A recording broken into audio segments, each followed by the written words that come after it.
To San TNPSC அனைவருக்கும் வணக்கம். இன்றைக்கி பார்க்க போகிற வகுப்பு வந்து இந்திய ஆட்சியல். இந்திய ஆட்சியலில் முகவுரையை பற்றி பார்க்க போகிறோம். சரிங்களா? சரி, இப்படி 1 by 1 ஒவ்வொரு கிளாஸஸாக போடுவோம். நீங்கள் வந்து நான் ப்ளேலிஸ்ட்டில் ஆட் பண்ணிட்டு வரேன். நீங்கள் ஃப்ரீயாக இருக்கும்போது பார்த்துக்கோங்க. சரிங்களா? சரி, முகவுரை அப்படின்னா என்ன? முகவுரை அப்படின்னா இப்போ நம்ம ஒரு புக்ஸ் ஏதோ ஒன்று படிக்கும். அந்த புக்ஸ் படிக்கும்போது அதற்கு ஒரு முன்னுரைன்னு ஒன்று கொடுத்துருப்பாங்க. அந்த பொருளோட விளக்கம் கொடுத்து என்ன படிக்க போகிறீங்க, இதுதான் அந்த புக் நூலை பற்றின ஒரு விளக்கம் கொடுத்துருப்பாங்க. அதுதான் முகவுரை. இப்படி தான் இருக்கும் நம்மளோட இந்திய அரசியலமைப்போட முகவுரை. சரிங்களா? இந்த முகவுரையிலிருந்தே நம்ம போயிடுவோம். சரி, இந்த முகவுரை நமக்கு என்ன சொல்லுது? முதல்ல எடுத்தோன்னே இந்திய மக்களாகிய நாம். என்னது? இந்திய மக்களாகிய நாம் இந்திய நாட்டினை இறையாண்மை மிக்க சமநல சமுதாயமும் சமய சார்பின்மையும் மக்களாட்சி முறையும் அமைந்ததொரு குடியரசு. அதாவது இறையாண்மை, சமதர்ம, சமய சார்பற்ற மக்களாட்சி குடியரசு. இந்த 5 வாக்கியங்கள் தான் நமக்கு இதில் கொடுத்துருப்பாங்க. அது போக நமக்கு அதன் கீழே வந்தீங்கன்னா அதன் குடிமக்கள் அனைவருக்கும்.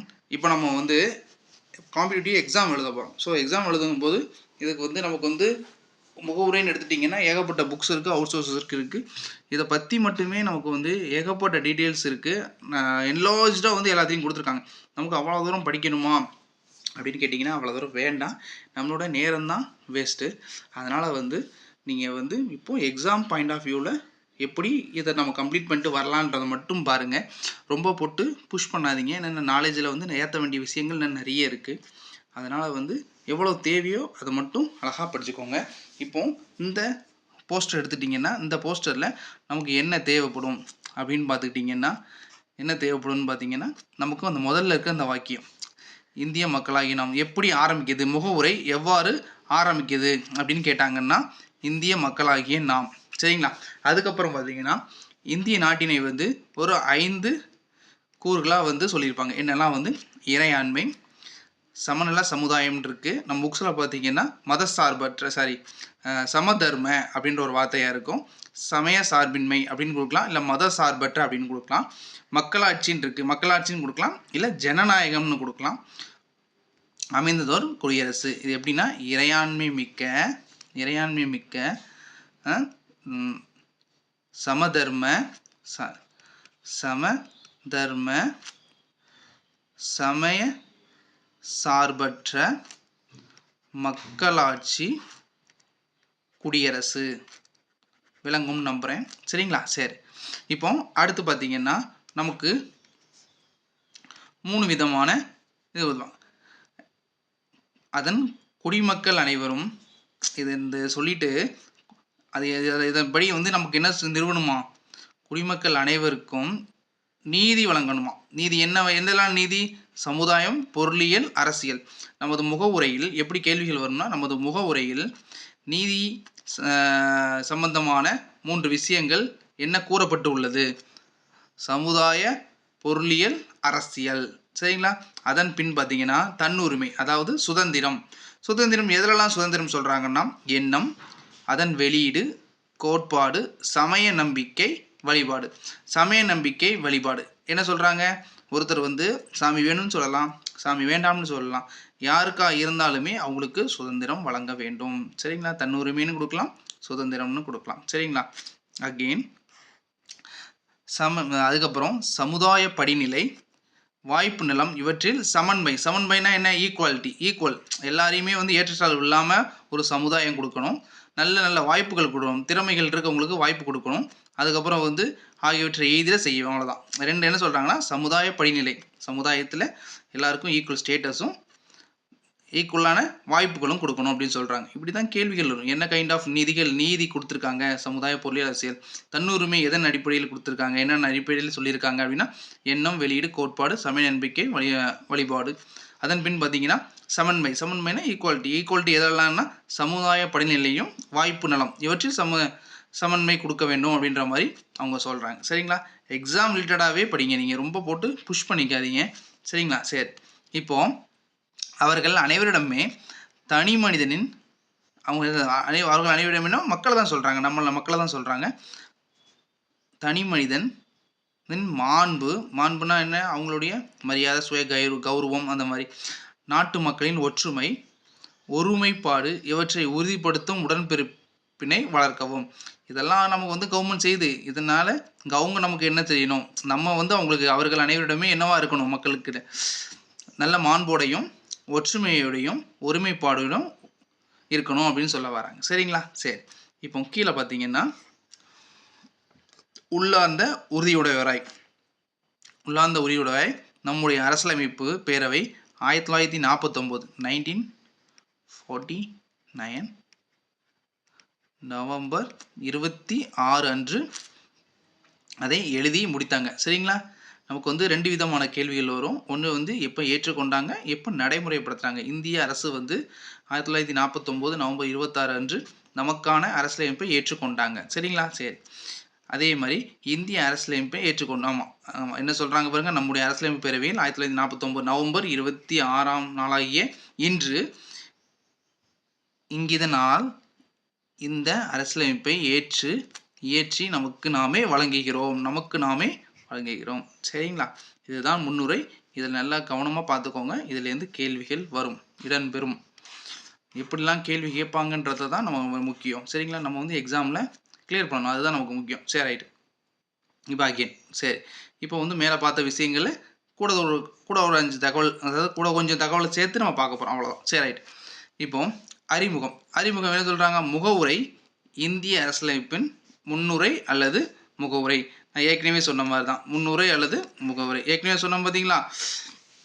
இது வந்து நமக்கு ஒரு இன்ட்ரொடக்ஷன் மாதிரி, அதுதான் முன்னுரைன்னு சொல்கிறேன். சரி, இது வந்து எங்கேருந்து ஆக்சுவலாக இந்த இந்திய அரசியலமைப்பு எங்கேருந்து, எதோட சாயல், எந்த கண்ட்ரி வந்து முதல்ல வந்து இந்திய அரசியலமைப்புன்ற ஒரு ப்ராக்டிஸ் பண்ணாங்க அப்படின்னு பார்த்தீங்கன்னா அமெரிக்கா தான்.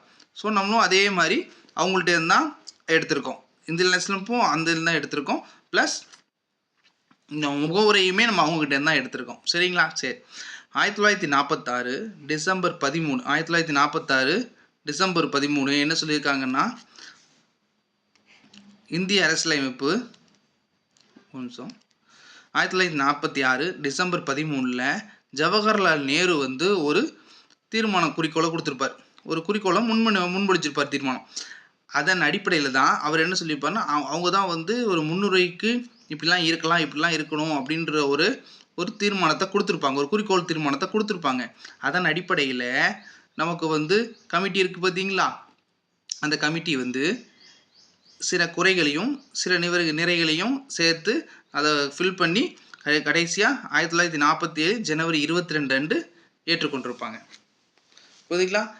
இந்த போட்டிருக்கு பாருங்கள், 1946 டிசம்பர் 13 ஜவஹர்லால் நேருவால் முன்மொழியப்பட்ட குறிக்கோள் தீர்மானம் 1947 ஜனவரி 22 அன்று அரசியல் நிர்ணய சபையால் ஏற்றுக்கொள்ளப்பட்டது. சரிங்களா? சரி. இப்போ அரசியலமைப்பு திறவுகோல் என்று முகவுரையை அழைக்கிறோம். முகவுரை என்னவாறு அழைக்கிறோம்? முகவுரை வந்து நிறைய புகழுரை சொல்லியிருப்பாங்க. அதில் ஒரு புகழுரை தான் இது. இது வந்து அரசியலமைப்பின் திறவுகோல். சரிங்களா? இதுதான் திறவுகோல். திறவுகோல்னா என்ன? நமக்கு வந்து ஒரு சாவி, திறக்கும் சாவி. சரி, ரைட். அதுக்கப்புறம் வந்து நமக்கு வந்து இந்திய அரசியலமைப்பு நமக்கு ஏற்றுக்கொண்ட நாள் இன்னைக்கு, ஏற்றுக்கொண்ட நாள் 1949 26 நவம்பர். நடைமுறைப்படுத்தப்பட்ட நாள் என்னது? 1950 ஜனவரி 26. சரிங்களா? இதை பற்றி ஏன் இது இங்கே நான் கொடுத்தாலும் இங்கே பண்ணாங்க அப்படின்ட்டு ஒரு சின்ன ஒரு ஸ்டோரி உண்டு.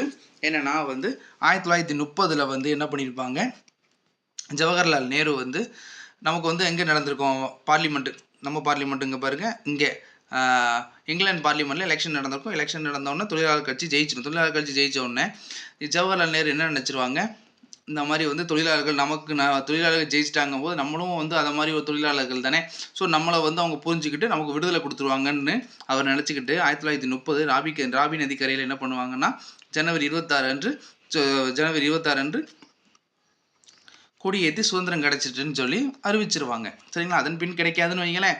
ஸோ அந்த நாளை வந்து நினைவு கூறும் விதமாக தான் இவங்க வந்து 26 நவம்பர் 1949 அவங்க வந்து எழுதி முடிச்சிருந்தாலும் இந்த நாளை வந்து நடைமுறைப்படுத்தி இதை வந்து குடியரசு தினமாக கொண்டாடி இருப்பாங்க. சரிங்களா? சரி, முகவுரையின் வாசகங்கள் என்னென்னா, இப்போ இந்திய மக்களாகிய நாம் நம்ம ஏற்கனவே பார்த்தோம் என்னெல்லாம் இருக்குன்னு பார்த்துருக்கோம். இந்திய மக்களாகிய நாம் இறையாண்மை, சமதர்ம, சமய சார்பின்மை, மக்களாட்சி, குடியரசுன்னு சொல்லியிருக்காங்க. இறையாண்மைனா என்ன? சாவரின். இங்கிலீஷில் அந்த வேர்ட்ஸ் எல்லாம் பார்த்துக்கோங்க. சாவரின். சமதர்மன்னா வந்து சோசியலிஸ்ட், மத சார்பின்மைனா செக்யூலர், மக்களாட்சினா டெமோக்ராட்டிக் அண்ட் ரிபப்ளிக். இறையாண்மைனா என்னென்னா, நம்ம ஒரு நாட்டை வந்து நம்ம ஆட்சி செய்யலாம்னு இருக்கோம். சரிங்களா? நம்மளோட நாட்டை நம்ம உரிமையோட எந்த ஒரு அதர் கண்ட்ரியோட தலையீடு எதுவுமே இல்லாமல் நம்மளே தன்னிச்சையாக செயல்படக்கூடிய விஷயந்தான் வந்து இறையாண்மைன்னு சொல்லுவாங்க. சமதர்மம்னா என்ன? எல்லாம் நமக்குன்னு ஒரு தர்மம், நமக்குன்னு ஒரு கோட்பாடுகள், அதாவது அரசியலையும் வகுத்துட்டு அந்த கோட்பாடின்படி இப்படி நடக்கணும், அப்படி இப்படின்னு இருக்கணும் அப்படின்ற மாதிரி ஒரு சம தர்மத்தோடு நடக்கணுன்றது. மத சார்பினை நம்ம வந்து என்ன பண்ணணும், எந்த மதமும் சாராமல், இந்தியா வந்து எந்த மதமும் சாராமல் ஒரு கலப்பு மத சார்ந்த மாதிரி இருக்குது பார்த்தீங்களா? அதை தான் மீன் பண்ணுறது மத சார்பின்மை. மக்களாட்சி, இங்கே வந்து மக்களால் தானே நமக்கு வந்து ஆட்சி நடக்குது. ஏன்னா மக்கள் தேர்வு செய்கிறவங்க தானே வந்து ஒரு குடியரசு அமைச்சு அதன் மூலியமாக வந்து பிரதமராவோ சிஎம்மாவோ ஆகுறாங்க. அதுதான் மக்கள் தான் இங்கே ஆட்சின்றாங்க. குடியரசு தேர்தல் மூலியமாக நம்ம எலெக்ஷன் நடந்து அதன் மூலியமாக ஒரு வேட்பாளர் சிஎம்ஓ பிஎம் ஆகிறான் பார்த்தீங்களா? அதை பற்றி சொல்கிறது தான் குடியரசு. சரிங்களா? இப்போ அர்த்தம் வந்து புரிஞ்சுக்க மட்டும் முயற்சி பண்ணுங்க, ரொம்ப போட்டு புஷ் பண்ணிக்காதீங்க. எக்ஸாம் கிளியர் பண்ணன்னு வருங்க.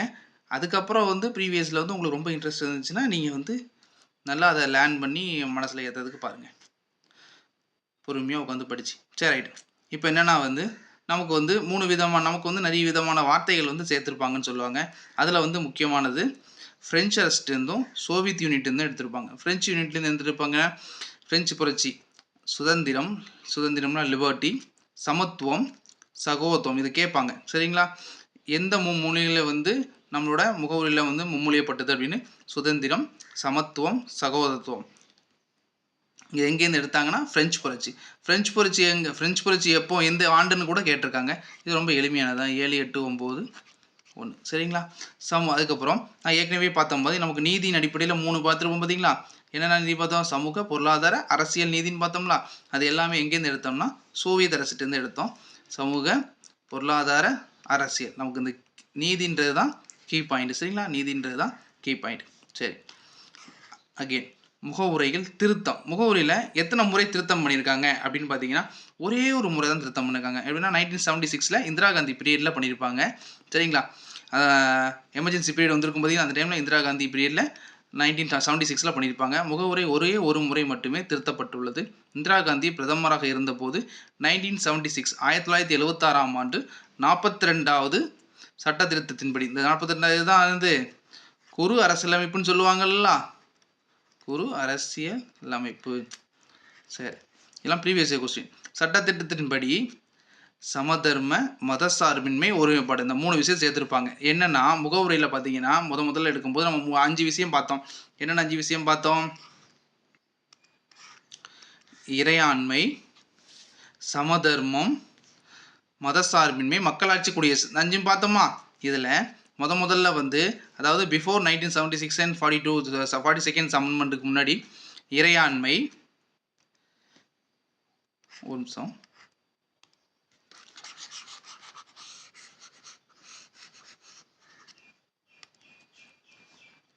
இறையாண்மை, மக்களாட்சி, குடியரசு, இது மட்டும்தான் இருக்கும். அதன் பின் வந்த 1976 இருக்கு பார்த்தீங்கன்னா 1976 42 அமெண்ட்மெண்ட் படி தான் இந்த சமதர்மமும்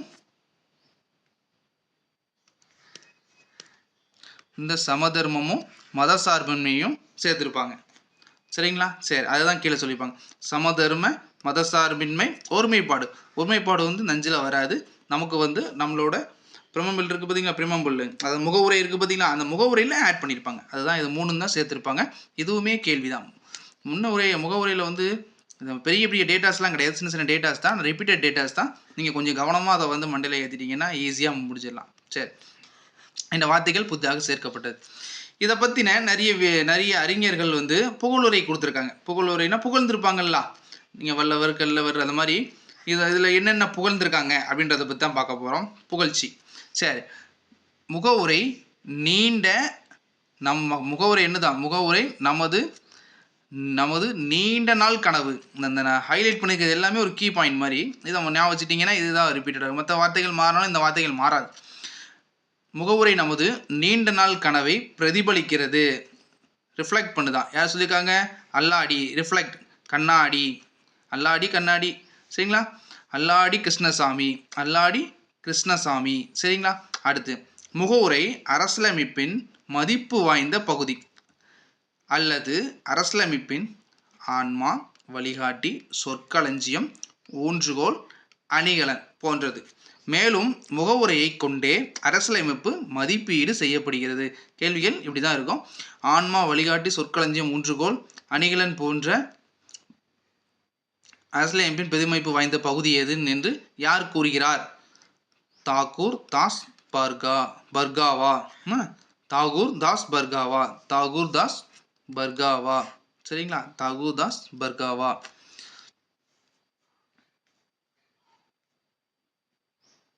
சரி, ரைட்டு. ஒரு க்ளூ ஞாபகம் வர மாட்டுக்கு ஷார்ட்கட்டும் ஏதாவது வந்ததுன்னா அடுத்ததில் போடும். சரி, ரைட்டு. விடுங்க. இப்போ பாருங்க, முகவுரை இந்திய அரசியலமைப்பின் என்ன சொல்லியிருக்காங்க? திறவுகோல் நம்ம பார்த்தோம் பார்த்தீங்களா? ஒரு ஃபேமஸான டைலாக் நம்ம மேலேயே பார்த்தோம். இந்திய அரசியலின் திறவுகோல். சரிங்களா? ஸோ என்னதான் யார் சொன்னது? எர்னஸ்ட் பார்கர். எர்னஸ்ட் பார்கர். சரிங்களா? பார்கரை பர்கர் ஞாபகம் வச்சுக்கோங்க. பர்கர் நம்ம திறந்து பார்க்கணும்னா உள்ளே வந்து லேயராக அடுக்கி வச்சுருப்பாங்களா? எர்னஸ்ட் பார்கர். எர்னஸ்ட் பார்கர். சரிங்களா? அதுக்கப்புறம் இந்த கேள்வி பார்த்தீங்கன்னா வழக்குகளின் சொர்க்கம் அல்லது வழக்கறிஞர்களின் சொர்க்கம். சரிங்களா? ரெண்டு மாதிரியுமே இருக்கலாம். வழக்குகளின் சொர்க்கம் அல்லது வழக்கறிஞர்களின் சொர்க்கமே முகவுரைன்னு சொன்னது யாரு? Sir William Ivor Jennings. Sir William Ivor Jennings. சரி, நெக்ஸ்ட் வந்து பார்த்தீங்கன்னா முகவுரை அரசியலமைப்பின் அடையாள அட்டை யார் சொன்னது? என்ஏ பல்கிவாலா. என்ஏ பல்கிவாலா. அடையாள அட்டைன்னு சொன்னது யாரு? என்ஏ பல்கிவாலா. முகவுரை நமது இறையாண்மை வாய்ந்த மக்களாட்சி குடியரசின் ஜாதகம் அப்படின்னு சொன்னது யாரு? KM முன்சி. முனிவர்கள் ஞாபகம் வச்சுக்கோங்க. முனிவர்கள் தானே ஜாதகம்லாம் பார்ப்பாங்க. முன்சி. சரிங்களா? முன்சினா முனிவர் ஜாதகம். பல்கிவாலா அடையாள அட்டை. பல்கி என்ஏ பல்கி ஞாபகம் வர மாட்டேங்குங்களேன். சரி, நம்ம பார்ப்போம். ஏதாவது நான் ஷார்ட்கட் எடுத்து நெக்ஸ்ட் வீடியோவில் போடும்போது சேர்த்து போட்டு விட்றேன். சரிங்க. இப்போ அடுத்து பார்த்தீங்கன்னா நமது அரசியலமைப்பின் முகவுரை ஐக்கிய அமெரிக்க நாட்டின் அரசியலமைப்பை போன்று அமைந்தது. நம்ம ஏற்கனவே பார்த்தோம் பார்த்தீங்களா? நம்மளோட அரசியலமைப்பின் முகவுரையும் அரசியலமைப்பின் அந்த ஆரம்பம் அரசியலமைப்புன்ற ஒரு புக்கு ரெடி பண்ணணும் அப்படின்ற ஒரு ஐடியாலஜியே வந்து அமெரிக்காட்ட தான் கிடச்சிதுன்னு வைங்க. ஏன்னா வந்து உலகத்திலே வந்து முதல்ல அந்த ஐடியாலஜி கொண்டு வந்தது அவங்க தான். அதே மாதிரி முகவுரையுமே நம்ம அவங்கள்ட்ட தான் எடுத்தோம்ன்றதை நம்ம ஏற்கனவே பார்த்தோம். ஐக்கிய அமெரிக்க நாட்டின் அரசியலமைப்பை போன்று அமைந்துள்ளது. இருப்பினும் அதைவிட சிறப்பானதாக இருக்குது. சிறப்பானதாக இந்திய முகவுரை உள்ளது. நமது அரசியலமைப்பின் உயிர் நாடியாக முகவுரை உள்ளது. கீ பாயிண்ட் வந்து அமெரிக்காவும் உயிர் நாடி தான். சரிங்களா? இது நமது அரசியல் சமூக அமைப்பை விளக்குகிறது. ஹிதயத்துல்லா. சரிங்களா? இதே நின்று போச்சுன்னா உயிர் இல்லை. சரிங்களா? இதே நின்று போச்சுன்னா உயிர் இல்லை. சரிங்களா? இதுதான் நமக்கு வந்து யாரெல்லாம் சொல்லியிருக்காங்க? மொத்தம் வந்து அல்லாடி கிருஷ்ணசாமி என்ன சொல்லியிருக்காங்க? இது நீண்ட நாள் கனவை பிரதிபலிக்குதுன்னு சொல்கிறாங்க.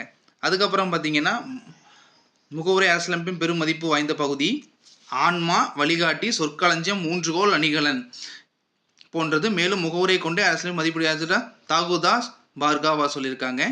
அடுத்து முகவுரை இந்திய அரசியலமைப்பின் திறவுகோல்னு சொன்னது எர்னஸ்ட் பார்கர்.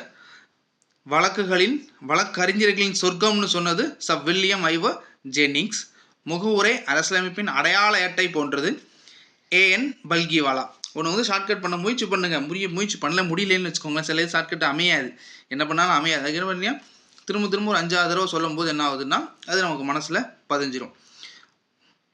இது நமக்கு தெரியும். ஜாதகம்னா முன்சி, முகவுரை நமது இறையாண்மை வாய்ந்த மக்களாட்சி குடியரசின் ஜாதகம் ஆகும். சரிங்களா?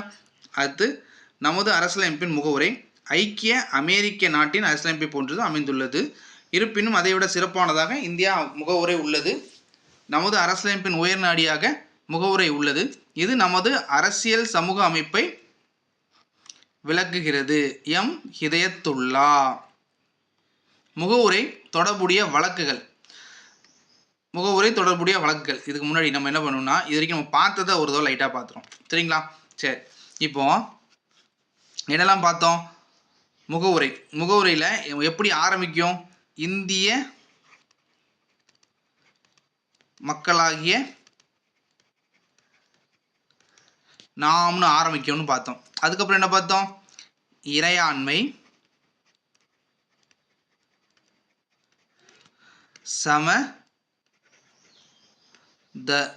சமதர்ம, சமய சார்பற்ற மக்களாட்சி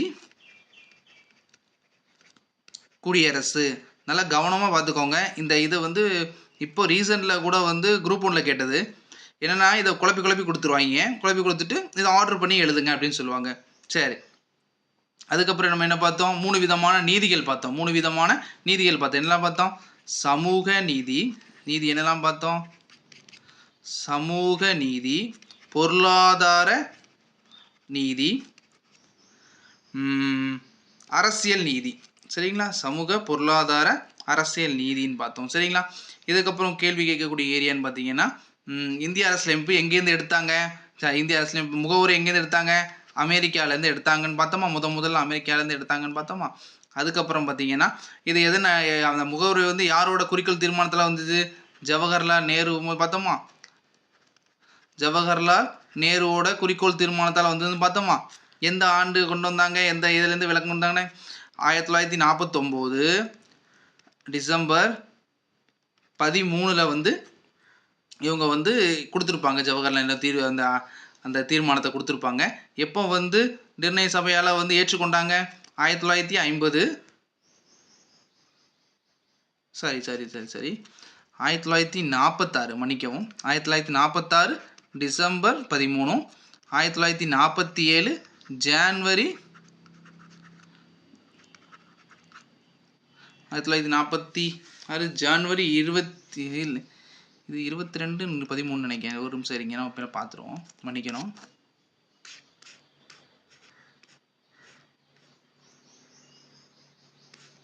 ஆமாம் 13 22 தான். சரிங்களா? கரெக்டாக தான் போட்டிருக்கோம், சின்ன குழப்பம். 1946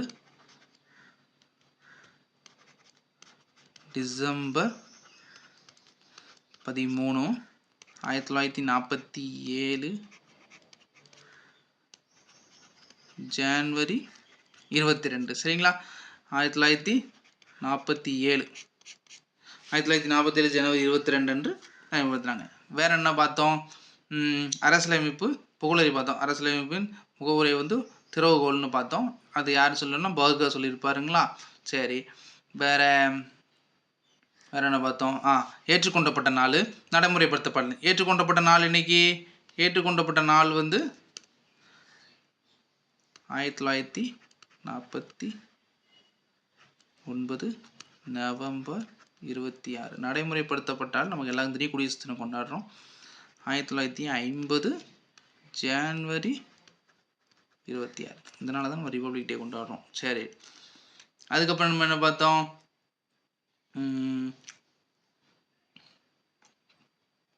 ரைட்டு. அதுக்கப்புறம் ஒரே ஒரு முறை மட்டும் திருத்தப்பட்டாங்க. எந்த பீரியடில் யார், அந்த பீரியடில் யார் இருந்தான்ற கேட்பாங்க. இந்திரா காந்தி 1976 42 அமெண்ட்மெண்ட் முக்கியம் 1976 42 செகண்ட் அமெண்ட்மெண்ட். என்னென்ன வார்த்தைகள் சேர்த்துருப்பாங்கன்னா சமதர்ம, மதசார்பின்மை, ஒருமைப்பாடுன்ற விஷயத்தை சேர்த்துருப்பாங்க. சரிங்களா? அந்த புகழுரெல்லாம் திரும்ப ரீட் பண்ணிக்கோங்க, மண்டல ஏறும். சரி, இது சம்பந்தமான 3 வழக்குகள். இது சம்பந்தமான 3 வழக்குகள். 3 வழக்குகள் என்னெல்லாம்? பெருவாரி வழக்கு, கேசவானந்த பாரதி வழக்கு, எல்ஐசி வழக்கு. எல்ஐசியும் கேரளா இருக்கேன். சரி ரைட். கேசவானந்த பாரதி வழக்கு, பெருவாரி வழக்கு. பெருவாரி வழக்கு என்ன? பெருவாரி வழக்கு நம்ம ரொம்ப அதை பற்றி ரொம்ப ஆராய்ச்சி நம்ம பண்ண வேண்டாம். என்னென்னு மட்டும் மேலோட்டமாக பார்த்துப்போம். சரிங்களா? பெருவாரி வழக்கு. பெருவாரி வழக்குன்னா 1960 நடந்திருக்கும். என்ன சொல்லியிருப்பாங்க? என்ன கேஸ் என்ன போட்டிருந்தாங்க? முகவுரை வந்து அரசியலமைப்பு ஒரு பகுதி அல்ல. ஏன்னா வந்து முகவுரையை திருத்தலாம். சரி, திருத்தலாம் இல்லை, முகவுரை வந்து அரசியலமைப்பின் ஒரு பகுதி அல்ல அப்படின்னு ஒரு கேஸ் வந்து அவர் கொடுத்துருப்பாரு. ஜட்ஜ்மெண்ட்டுமே வந்து அதுக்கேற்றப்பல முகவுரை வந்து ஒரு அரசியலமைப்பு பகுதி அல்ல அப்படின்னு சொல்லியிருப்பாங்க. அதுக்கப்புறம் பார்த்தீங்கன்னா கேசவானந்த பாரதி வழக்கு. கேசவானந்த பாரதி வழக்கு வந்து கேரளா அரசுக்கும் இவங்களும் போட்டிருப்பாங்க. இது வந்து ஒரு குருகுலத்தை நடத்திட்டு வர்ற ஒரு சாமியார் மாதிரி வச்சுக்கலாம். கேசவானந்தது இவர் முகவுரையை அரசியலமைப்பின் ஒரு பகுதி தான் அப்படின்னு இந்த வழக்குக்கு வந்து தீர்ப்பு வந்திருக்கும். இது ஏன் என்ன ஏதுன்னு வேணும்னா சொல்லுங்கள். நம்ம ஒவ்வொரு வழக்குக்கும் ஒவ்வொரு வீடியோ வேணால் போடலாம். சரிங்களா? ஆனால் நமக்கு வந்து அது இந்த குரூப் 4 லெவலில் அது பெருசாக தேவைப்படாது. சரிங்களா? முகவுரை அரசியலமைப்பின் இதுதான் கீ பாயிண்ட்டு. அதாவது பெருவாரி வழக்கு என்ன தீர்ப்பு வந்திருக்கும்? முகவுரை வந்து அரசியலமைப்பின் ஒரு பகுதி அல்ல அப்படின்னு தீர்ப்பு வந்திருக்கும். கேசவானந்த பாரதி பார்த்தீங்கன்னா அந்த இயர் ஞாபகம் வச்சுக்கணும். 1973, 1960. முகவுரை அரசியலமைப்பின் ஒரு பகுதி தான். பெருவாரி வழக்கு 1960 முகவுரையானது அரசியலமைப்பின் பகுதி அல்லன்னு சொல்லியிருக்கோம். கேசவானந்த பாரதி வழக்கு 1973 முகவுரை ஒரு அரசியலமைப்பின் பகுதி தான். மேலும் இந்த அரசியலமைப்பின் அடிப்படை கட்டமைப்பை மாற்றாமல் திருத்தம் மேற்கொள்ளுமாறு கூறுவாங்க. அதாவது என்ன சொல்ல வராங்கன்னா, கேசவானந்த பாரதி வழக்கு நடந்துகிட்டு இருக்கும்போது அதுக்கு உண்டான தீர்ப்பு வரும். இந்த மாதிரி நாங்கள் வந்து முகவுரையும் வந்து ஒரு பகுதி தான், அதாவது அந்த அரசியலமைப்பு சார்ந்த ஒன்று தான், அதில் திருத்தம் நாங்கள் மேற்கொள்வோம், என்னன்னாலும் திருத்தம் மேற்கொள்வோம் அப்படின்ட்டு 31C ஒன்று கொண்டு வந்துருப்பாங்க. நிறைய இருக்கும், நம்ம அது வேண்டாம். இப்போ நமக்கு வந்து முகவுரை அரசியலமைப்பு பகுதி தான்ன்றது உங்களுக்கு விளங்கியிருக்கும். மேலும் அரசியலமைப்புனா இப்போ ஒரு கட்டடம் இருக்குன்னு வச்சுக்கோங்களேன். அந்த கட்டடத்துக்கு வந்து கீழே வந்து பேஸ்மெண்ட் இருக்கும். அந்த பேஸ்மெண்ட்டு அதுதான் வந்து அடிப்படையாக உள்ளது. அதில் நம்ம ஏதாவது கொலாப்ஸ் பண்ணோம்னா மொத்த பில்டிங்கும் சரிஞ்சிடும்னா, அதை மாதிரி அரசியலமைப்பில் வந்து அடிப்படை கட்டமைப்புன்னு ஒன்று இருக்கும். என்னென்னா வந்து நம்ம நீதினு எடுத்துட்டிங்கன்னா என்ன, சமூக பொருளாதார அரசியல் நீதினு சொன்னோமா, அதே மாதிரி ஒருமைப்பாடு சொன்னோமா, அதே மாதிரி இறையாண்மை மிக்கன்னு ஒரு 5 படித்தோமா, அதே இந்த மாதிரி விஷயங்கள் இதெல்லாம் வந்து எந்த மாற்றமும் பண்ணக்கூடாது. அதெல்லாம் வந்து அடிப்படையாக உள்ளது. அதுக்குன்னு உண்டான ஒரு குணாதிசயங்கள். அதை வந்து நீங்கள் எதுவுமே பண்ணக்கூடாது. அந்த இன்ஃப்ராஸ்ட்ரக்சரை வந்து டிஸ்கொலாப் பண்ணக்கூடாது. பண்ணாமல் நீங்கள் வந்து என்ன சேஞ்சஸ்னாலும் பண்ணிக்கோங்கன்னு சொல்லி கோர்ட்டு தீர்ப்பு கொடுத்தோம். அதுதான் வந்து அடிப்படை கட்டமைப்பை மாற்றுமாறு திருத்தம் மேற்கொள்ளக்கூடாது. இப்படி தான் கேள்விகளே இருக்கும். அமையிறதே இப்படி தான் அமையும். கேசவானந்த பாரதி வழக்கு என்ன கூறுகிறது? இல்லைனா வந்து அரசியலமைப்பின் அடிப்படை கட்டமைப்பை மாற்றுமாறு திருத்தம் கொள்ளக்கூடாது என்ற வழக்கின் தீர்ப்பு எந்த வழக்கின் தீர்ப்பு அப்படின்னு கேட்கலாம். கேசவானந்த பாரதி வழக்கு. அதன் பின் பார்த்தீங்கன்னா எல்ஐசி 1995 முகவுரை அரசியலமைப்பின் பகுதி தான். அதாவது கேசவானந்த பாரதி வழக்கில் என்ன சொல்லியிருந்தாங்களோ அதே தீர்ப்பு தான் வந்திருக்கும். நம்ம கேசவானந்த பாரதி தான் வந்து ப்ரீவியஸ் இயரில் கேட்ட கொஸ்டின், ரொம்ப ரொம்ப முக்கியமான கேள்வியும் கூட. சரிங்களா? சரி, இப்போ நிறைவு பகுதிக்கு வந்துட்டோம். முகவுரை இவ்வளோதான். சரிங்களா? இதுக்கு மேலே முகவுரையில் ஒன்றும் கிடையாது. நீங்கள் இதுக்கு மேலே வந்து படிக்கணும்னா இருக்கலாம், இப்போ இல்லைன்னு கிடையாது, இருக்குது. எங்கள் ஒவ்வொரு புக்ஸ்லேயும் பார்த்தீங்கன்னா நம்ம பிரகதீஷோ இல்லைனா வந்து லக்ஷ்மிகாந்த்லேயும் பார்த்தீங்கன்னா இதை பற்றி ஏகப்பட்டது இருக்குது. அவ்வளோ நமக்கு வேணுமான்னு கேட்டிங்கன்னா வேண்டாம். சரிங்களா? சரி, இப்போ நான் இன்னைக்கு வந்து இன்னையோட கிளாஸ் வந்து நிறைவாயிடுச்சு. நம்ம வந்து அடுத்த வகுப்பில் இது கண்டினியூஸாக உள்ள அடுத்த பகுதியை பார்ப்போம். சரிங்களா? நன்றி. வந்து விட்டுட்டேன் என்னென்னா வந்து இப்போ நம்ம 3 விஷயங்கள் பார்த்தோம், ஒரு 5 விஷயம் பார்த்தோம். அதில் இறையாண்மை அப்படின்ற சொல் யார் பயன்படுத்தினது, எப்போ கொண்டு வந்தாங்க அப்படின்னு. இறையாண்மை அப்படின்னா என்ன பண்ணுறோம்? சாவரின் அப்படின்னு பார்த்தோங்களா? சாவரின் பார்த்தோங்களா? இது சூப்பரான்ஸ், அதாவது இங்கிலீஷில் பார்த்தீங்கன்னா சூப்பரான்ஸ் என்ற லத்தீன் சொல். சரிங்களா? சூப்பரான்ஸ் என்ற லத்தீன் சொல்லேருந்து உருவானது தான் இந்த சாவரின்றது. இதை வந்து ஆங்கிலத்தில் என்ன பொருள்னா மிக உயர்ந்த அல்லது மேலான அப்படின்ற இதுக்கான பொருள். சரிங்களா? சரி, மேலான அப்படின்னு பொருள். அதற்கப்புறம் பார்த்தீங்கன்னா இந்த இறையாண்மை என்ற சொல் பார்த்தீங்கன்னா முதல்ல யார் பயன்படுத்தியிருப்பா அப்படின்னு பார்த்தீங்கன்னா ஜூன் பொடின் ஜூன் பொடின் அப்படின்றவர் அவரோட நூலான குடியரசு குடியரசுன்ற நூலில் 1576 அன்று எழுதி வெளியிட்டிருப்பாங்க. அந்த நூலில் தான் முதல்ல இந்த வார்த்தை இடம்பெற்றது. சரி, அடுத்து பார்த்தீங்கன்னா இறையாண்மை அப்படின்னா என்னன்றதை முதலே பார்த்துட்டோம். அதாவது உள்நாடு வெளிநாடு பிரச்சனைகள் இருக்கு பார்த்தீங்கன்னா, விவகாரத்தை வந்து தான் விருப்பம் போல செயல்படுத்தி கொள்வது தான் இறையாண்மை. சரி, நெக்ஸ்ட் ஒன் பார்த்தீங்கன்னா மதசார்பற்ற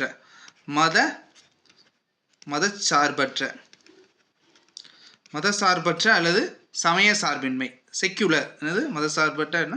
செக்யூலர். சரிங்களா? சரி, செக்யூலர் அப்படின்றது வந்து செக்யூலிசம்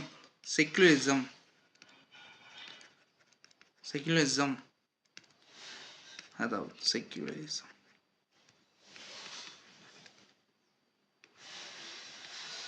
செக்யூலரிசம் அப்படின்ற ஆங்கில சொல்லேருந்து வந்தது தான். ஆனால் அந்த செக்யூலரிசம்ன்ற ஆங்கில சொல்லே வந்து செக்யூலம்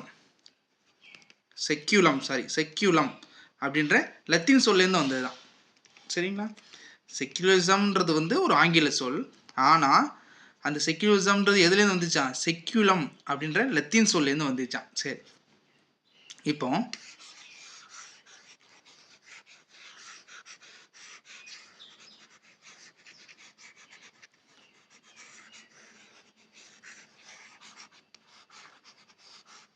உங்களுக்கு அந்த பிடிஎஃப் நான் கீழே கொடுக்கேன். சரிங்களா? கீழே கொடுக்கேன். அப்படி இல்லைன்னா வந்து டெலகிராம் குரூப்பில் ஷேர் பண்ணுறேன். சரி, அகெயின் இப்போ டெமோக்ரஸி அப்படின்னா என்ன?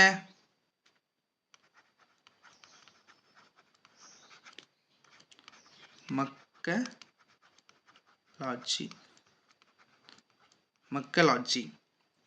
இதில் டெமோக்ரேசி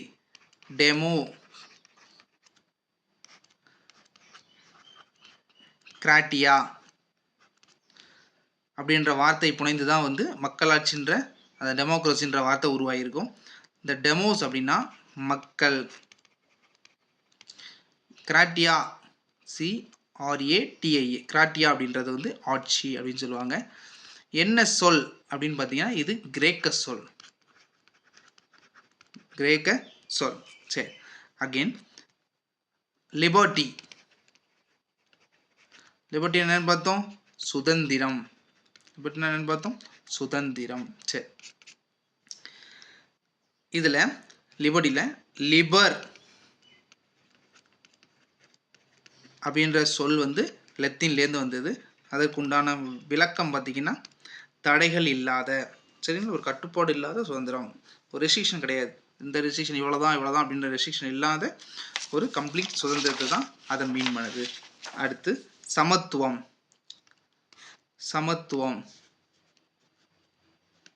சமத்துவம்னா என்ன? எழுதுதான்ப்பா வர மாட்டுக்கு. சரி, ரைட்டு, ப்ராக்டிஸ் ஆயிரும். சமத்துவம் அப்படின்னா ஈக்குவாலிட்டி. என்னது? ஈக்குவாலிட்டினா சமத்துவம். சரி, இந்த ஈக்குவாலிட்டின்றது வந்து ஈக்குவாலிஸ்,